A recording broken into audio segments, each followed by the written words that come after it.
eating all the food out of my refrigerator. In bare feet! So unsanitary. Ed? You practically scared me out of my one-size-fits-all pajamas. Do you know what time it is?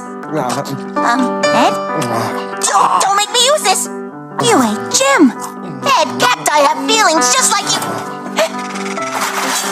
Hold it right there, Mr. Ed. Stop!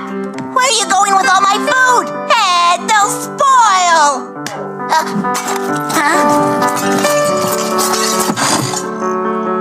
Ed, come back here and close this refrigerator door. Ed! I need to wake Eddie. Oh dear, a paradox. I hope he doesn't wake Jimmy. This is not good.